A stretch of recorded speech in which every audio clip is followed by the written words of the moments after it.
Okay. Hey guys, it's me, A Money, A Money. You already know what I'm saying. You already know how I rock. All right, so let's get straight into this. This is a real realities podcast. This is the first series of this, y'all. This is a new thing we trying, and we really about to get into it. So we have a special guest here today, and his name is I call him Jay, but his real name is Jaden. But this is Jay right here. This is my guy. Say hey. Good day. Good day, guys. All right, so Jay, tell them a little bit about yourself. Tell them where you from, what you do. Yeah. I'm from Louisiana, guys, but I live in Texas now. I know Elena because I went to high school with her for 1 year. When I went to Florida, we were at IMG together. So I played football, she played basketball. And fun fact, she was getting into creation at that point. So she's been doing creation for a good while. So props to her. But yeah, guys, so now I just, I do a lot of things. I got my business, media influencer, athlete. There's a lot of things, guys. But yeah. Okay, so let's get straight into it. So, like, being at IMG, like, how does that feel for you? Like, how did that equate your style of play? Typically we don't really even see a lot in Louisiana. I'm not gonna lie. So I didn't even know what IMG was. Keep it a step. My brother knew what IMG was, and he just was like, "Yo, Jay, you heard of this school?" I was like, "No," but once I understood like what it was and like what it stood for, by the time I got over there, it allowed me to be in the right mind frame to actually be able to accept what it's there to offer. You know what I mean? Because IMG is not just any school. So if you're not in there with the right mentality, then you could really take it for granted, and also you could just miss out on everything it has, and you're not going to realize it until you're gone. You're like, wow, there was a lot of stuff there. So um, it got me ready for college because for one, we lived on campus, and for two, like everything that we were offered was top of the line. So it wasn't any like joking around or anything. So yeah. So, how was it like staying away from home? How was that feel for you? I was fine, honestly. A lot of people be getting homesick. That's not really a thing for me. Like I don't know. I guess I'm too calm per se. Like I'm always been mature, so it wasn't like, oh wow, I'm from home. Like let me see what I could do, or oh I'm from home. This is terrible. It was just like it's business. Get business done, and I'll be back home when I'm home. You know. Okay, so as you say, you're going to IMG, you're competing against the best of the best, like people ranked in your classes. Like, how did you Mhm. take that on? Like, how did you feel going into that? I was chilling, honestly. I've never been a person to dictate somebody's talent by a number or nothing like that. I mean, because I could really go into depth in that, but we're not even gonna say. I just know that a lot of people sometimes that be having numbers, they don't really. What is the word I'm looking for? But let me say, like, they don't really live up to that number. You know what I mean? But a lot of people that I was around, I could tell they actually did. Hmm. Deserve their number, and it wasn't just like they were ranked because of hype or anything like that. So like Nolan, for example. Yeah, Nolan was a great leader, and he was a good person to go against in practice. And it shows obviously because now he's in the league. So Hmm. I kind of had an idea of who was who and what was what. I never was like, oh wow, this guy's number five. I'm scared. I was because I know what I can do. But at the same time, yeah, it was good preparation for going into college because nobody really matched the intensity of our practices or games. So yeah, Okay. And like throughout your like high school career, like did you have any injuries throughout them?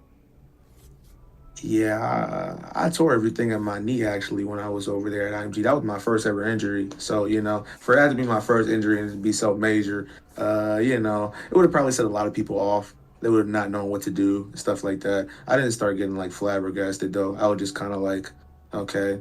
analyze the situation. What do I have to do to come out better? Because a lot of people are going to try to tell you you're not going to come back better, or you're not going to come back at all. And it's like, respectfully, I'm just made different. I'm not them, like I'm me. So, my injury Love was that. supposed to Love last that. 2 years, and yeah, it was supposed to be a 2 year injury, but I came back in a year and a month. So that just showed the grind I was on in rehab, and I came back better, faster, stronger. So there was no fall off. So, do you think, like, with rushing, like, with the concern of, like, say, you're trying to get to that next level, right? And you're trying to push yourself Mhm. to the circumference of, like, the top of the top. So, did you think you ever fell off a little bit? Like, when you got hurt, like, was your first instant, like, wow, I'm gonna have to catch up? Like, was that your first reaction, or, like, what was it like? Nah, cause I mean, for one, you could just tell when somebody has God given ability compared to when they just like playing the sport. I mean, I was just a blessed athlete. It's not like I'm, just playing for fun or whatever. So I always had the mindset of an actual winner. Like having the mindset of a winner isn't something that's just specific to being an athlete. That's just life. So I was never like, oh my gosh, I have to catch up because I tore everything in my knee. Like, where am I gonna be?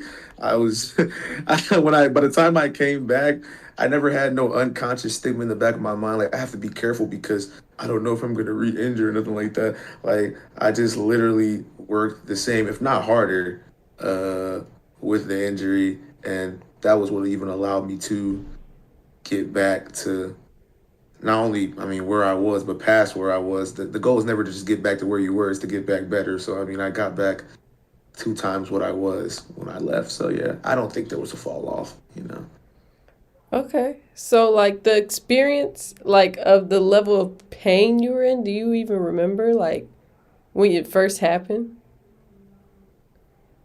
I remember everything that happened. I mean, because I got a photographic memory. So, like, literally, I can tell you how I played. It was Can a you? pitch. It was a pitch. Yeah, I had the ball, and a dude came from behind me, and he put all his weight on my back. And at the time, the leg that had everything torn in it, that was the only leg in the ground. So, basically, it was all his weight trying to be held up on that one leg, and it kind of went boom that way. So, right when it happened, I knew something was wrong. I probably like shed like 3 tears, no exaggeration. The coaches came pick me off the field, and then Noah. I don't know if you remember Noah Kane, uh, Mm-hmm. but he was there on the sideline, and he was like, "Don't cry, little bro." So then I just stopped crying. So yeah, literally like yeah, I literally just stopped crying after he told me that, and I was just there. And after the game, they were analyzing me and stuff like that. They were like, "Yeah, it's definitely nothing minor. Like this is something." And I was like, "Oh, that's cool." So, like it Wow. wasn't Go ahead. Go it ahead. wasn't no crazy pain. Like it wasn't like I was sitting there and like, "Ow, this is terrible." Like I knew something was wrong, but it didn't even start getting bad up until the days leading up to surgery. Because once we did know what it was, that's when it really started to take effect. And then after surgery, like I went from puffed up to my leg looked like my arm, but even skinnier than my arm probably. Uh so yeah, it was bad. Like I lost all muscle like that fast. So it was kind of weird to look at because you got one leg that's strong and one leg that's like a stick. Uh, and that was probably the most pain after the surgery because I couldn't move. Like I had to lay straight like this, and if I even turned a little bit and put weight on the leg, then it would be excruciating pain. So that was probably the most pain. But when it happened, I wasn't like in pain. You see what I'm Like, saying? your adrenaline was rushing and all that. You felt all of that. Probably it was probably my adrenaline. You know what I Mm-hmm. mean? Because even after though, like I wasn't even hurt after it wore off. I was just like, oh, okay. I was on crutches and I Mm. was chilling. Oh, Yeah, wow. That's different. my body different. Yeah, No, my body for different. real. But okay, so with that being said, like, during that process of that pain of you being stuck, like not being able to move, like, how was your mental? Like, you had to stop playing the sports you knew you could play. Like, How did that feel for you?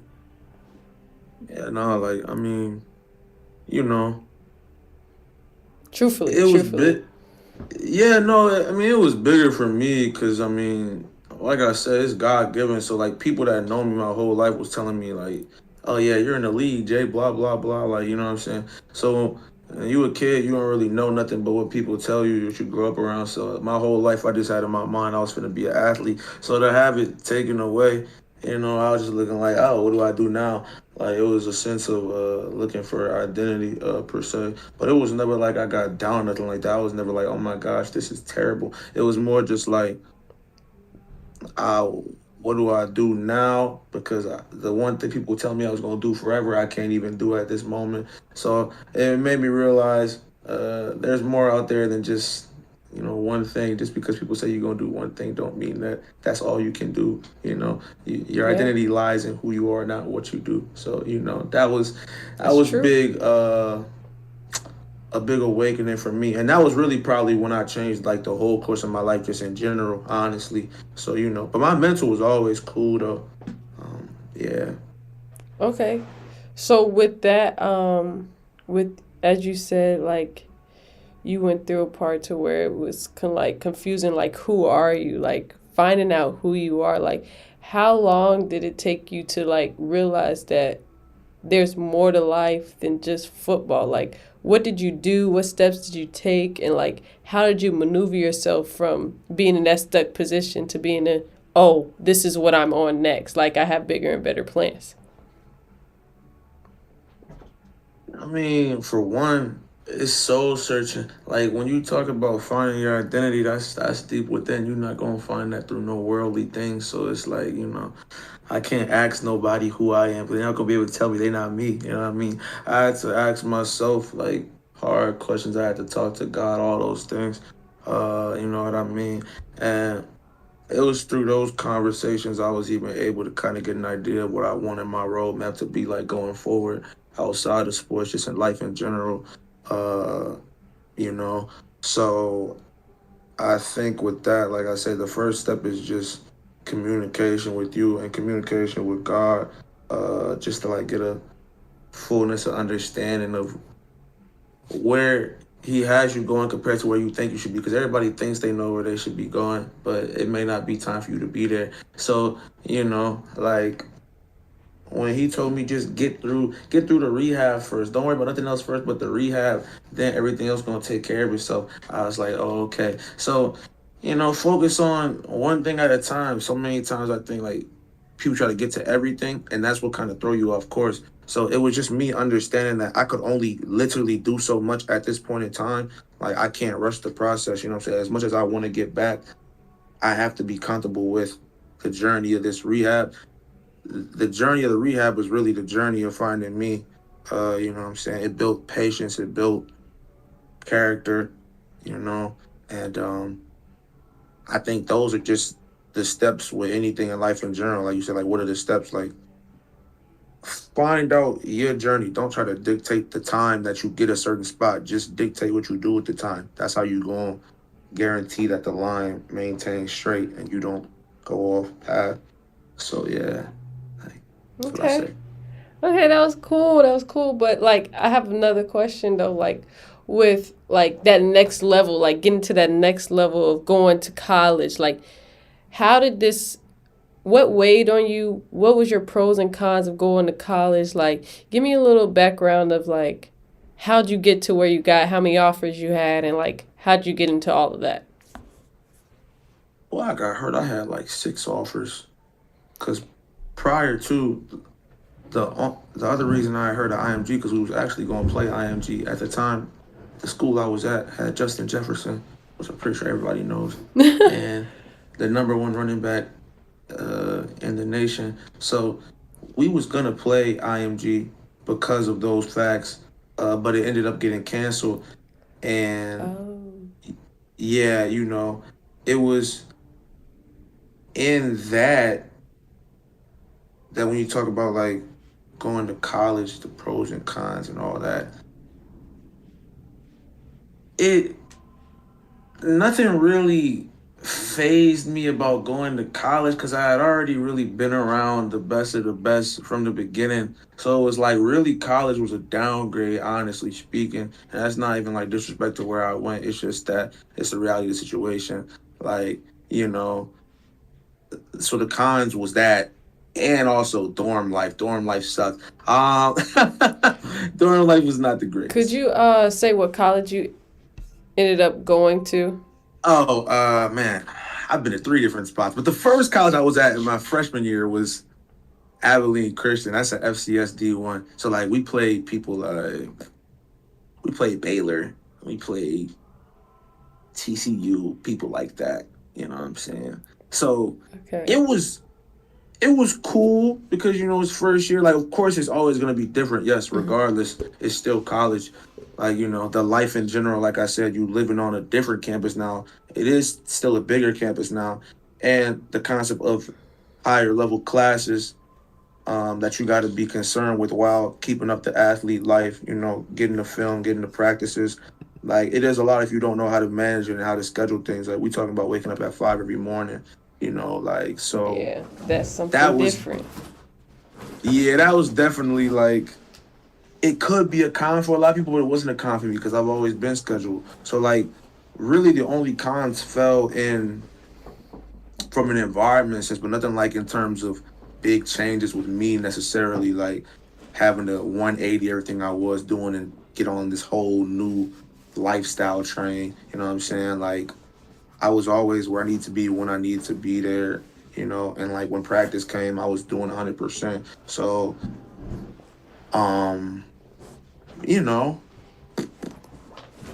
yeah, really just no, no real, no real big cons that are Hmm. like going towards the sport, more cons going towards the campus. And the pros go more toward the sport and less to the campus. You see what I'm saying? The So pros go more towards the sport and listen. I got you. I got you. yeah, yeah. I got you. So, we might have to cut this short. Oh, yeah, oh, you gotta go. No, no, no, no, no. We're gonna redo this, but this was a great start, and my computer's dying. Oh, your computer's dying. Okay, My computer is definitely dying. But it's I'm. fine. How do you feel so far about this? Like going into this. Oh, I'm cool. I'm cool. Like, I mean, I know like certain times like you weigh on yourself about like I don't know. I've had times where I've like weighed on myself like about like things like crazy like even if I didn't go to IMG like things like that like what would I be doing like am I've hey man I just think You injuries and be stuff is like a different level. So like if I were to have an facts. injury, like I wouldn't be able just to like no, I have to take my time. Like me personally, I my like it ain't doing that. Yeah, It ain't doing that. It's like I feel like I'm gonna have to truly fight with myself. Like if yeah. that were to happen, like no cap. But Well, I mean, like I don't that's know. why. I've talked to a lot of people who've had to do that. That's why it's like I don't know how you managed to just like change it like that too fast. Like that's really impressive because a lot of people can't. Which is Yeah, which is kind of the idea that I got going on. you do. You do. That's Yes, kind of the yes. idea that I have going on. But like I think like I don't. Do you truly like feel like you never had like a dull moment of like where you felt negative? Like none. Nah, like really, just cause That's I don't literally know. that's literally crazy. Like no cap. I ain't even gonna lie. That's crazy. But above everything else, I've always been certain of God. So it's like people. The only way you could ever even feel some type of way is if you begin to overthink and feel like you the dictator of everything, but you're not. There's many things outside your control. That injury was outside my control. I didn't know that was gonna happen, nor did I know what would I mean, happen but you know after. that now. You know what I'm saying? Like at the time, like I feel like you could have known it then, but I don't know. I don't know. I don't know. I don't know. I mean, like feel me? The biggest things for me wasn't even like questioning nothing. It was really just the fact that I had to lay up in the bed. I was just like, man, Can't go nowhere, can't do nothing, like can't move. Like after that, like and then it's like a form of isolation though too is what I've heard. yeah, for sure. Like Yeah, once no, you get because I, into that state, like it's a form of isolation where you are like truly with yourself, and like no one is going through the same thing you going through. So you literally just looking at everybody doing what they normally do, and you got to sit there and be in that soaking position all day, every day, asking people for help, asking people to do this and that for you. So it's kind of like it's I don't know I feel like the mentality wise, like yeah, I still would have been like, yeah, I'm about to go and get this bag, but like in the moment of like a couple days after the surgery, like it's a type of feeling that you do get, I feel like. yeah, that's what I'm saying. Like, there's so many levels to the growth. They don't even gotta just do it physical. Like, the biggest growth comes in mental, My spiritual, all that. Because it's like I said. I mean, I've always been taught anyway. Get stuff done for yourself. Like, I'm not used to asking people because I really don't need to. Honestly, like everything I need is either within me or in my family. So I'm not used to asking other people for stuff. So um, with that, it's like, yeah, I had to ask a whole bunch of people take me places, feel me, on a yeah. cart or whatever, because I couldn't walk. I had to like, you know what I'm saying, depend on people to be there for me. Yeah, cause see, Uh, like the thing was like when my brother he tore his like ACL, MCL, and all that other stuff. Like he wasn't able to get up, move. Like we had to like literally help him, like up bathroom, like everything he needed help on because he had tore everything and it wasn't supposed to like bend. It wasn't supposed to do all that other stuff. But I get with certain type of injuries, you can do certain things, but he wasn't liable. Like he was like really stuck in that position. And also, one time that boy skint you. Okay, so he got into a motorcycle. Oh, I'm talking a lot. He got into a motorcycle accident and scraped his hands. So it was like a place where he couldn't feed himself. So he needed somebody to yeah, feed and that wasn't his fault. It's just like how he fell and he scraped it. Like he couldn't use his hands. Like it's certain facts. injuries that you're just like, well, what now? Like what Yeah, now? it's Like life altering. That's what I'm yeah, saying. Yeah, I mean, that's what I'm saying. Like, that's why I tell people all the time, though. People don't understand how blessed they are this every day. Like, they be looking at other things. It's like, dude, you're walking, you're talking, you could breathe. People don't understand that those are the blessings that happen every day. It's not just they about what you're don't. getting out of life and all that. Like, because I literally couldn't walk, so I know how much of a blessing it is to walk. Like, I couldn't get up and get something for myself. I couldn't even turn in my bed. Like, You're I right. literally could not lay on my sides. I had to lay straight for a whole month. That stuff is Yes. I'm like, for me, like that's what I'm saying. I already know that people couldn't do that. I really know. But that's why also at the same time, like that's why I'm blessed to be me. Like God know who to give certain things to. He's not gonna give you something you can't handle. That's why You right I about wasn't that. tripping. He ain't gonna give you something you can't handle. Boy, he'll put Facts. you through it though. Yeah, He'll you're put funny. he'll put you through it. Oh For Lord. me. But But it's yeah, like, man. Go ahead. I mean, no, listen, that's another thing too. Like people think everything that happens that's big is related to God or the devil in some way. It's like it's really not. Like I think people don't understand the concept of free will still. Like I'm willingly sitting here right now. I could willingly go outside right now. I could willingly come back. It don't like you still dictate everything you do in your life. It's just that some things are out of your control. But that's why, like I said, it's in those things and really still in everything. That's why you need God because the stuff that you can't see, God can see. My brother was literally just at the fair yesterday, and the active shooter was there. Like he didn't know active shooter was gonna be there. If he did, he probably wouldn't have went. Duh. But he was there. The active shooter was there. Yeah. You know what I mean? And it's like that's a real situation. Now you got to do something. You know what I mean? Like his You got friend to make started that running. fast decision. Like it's got to happen. What are you gonna do? Like Yeah, like, and that's what I'm saying. Like, there's so many smarts to life. Like, we just have street smarts because we from New Orleans. Like, everybody was running. He was just standing there because he was like, bro, where am I even running to? People don't even know where they're running. So, people that ran one way, that's run the other way because the active shooter was that way. So, for me, if he would have started running, he could run into the active shooter. See what I'm right. saying? So, it's like you got to have that peace of mind, like, and that ability to hear what God's saying and not just, oh, this is what everybody else doing. Let me just do that. And that really applies to a lot in life. But, Yeah. you know what I'm Yeah. saying? You're right. You're It's right. yeah, it's a lot. It's a lot. But yeah. Yeah, I'm not just trying to sit up here and like saying, you know, I'm perfect or whatever, but like genuinely speaking, yes, I don't really go through a lot of stuff that other people go through because of the way my mindset is. Like Mm-hmm. I that could only ever happen based on the fact that I know myself. Like when you know yourself, you know what's in your control and what's out of it. That's what I'm saying. Like people not comfortable in giving up You right. power per se to God because they feel like I gotta do it myself. I gotta do it myself. You literally can't do everything yourself. If you could, then everybody would be where they want to be right now, but they're not. You know what I'm saying? It's like it's clearly not that simple. If all you have to do is just want to do it, and it just came, then everybody would have what they want. So I mean, there has to be True. some other factor in play that dictates when you get somewhere and how you get there, and that's God. So I mean, You right. that's all I say. That's Well, all I say. Jay, we're gonna do another one of these. I mean, I might delete this one. We don't know, but this was this was a great little talk. Like, how do you feel about this? Like, how do you feel this was going?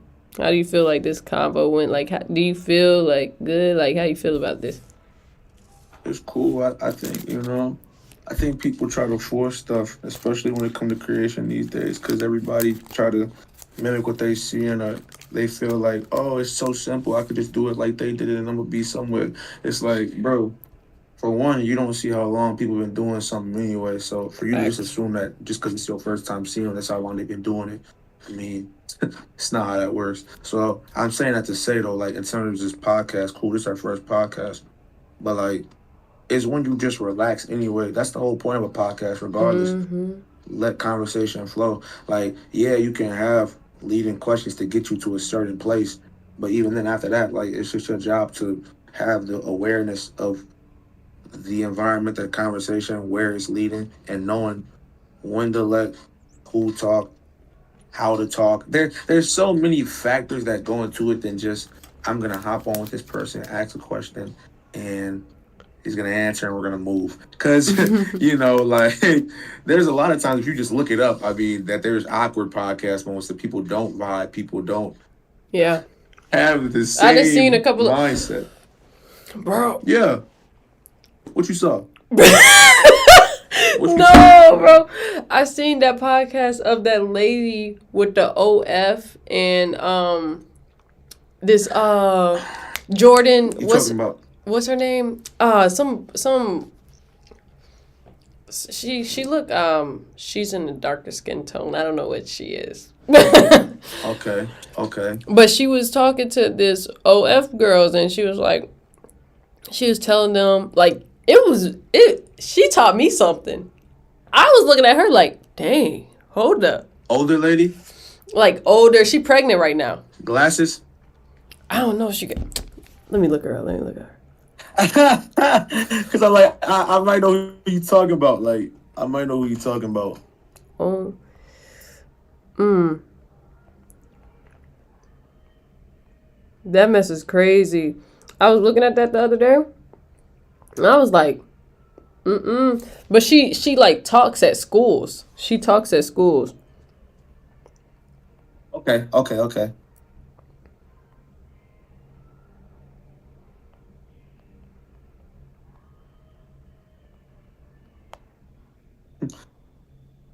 Okay.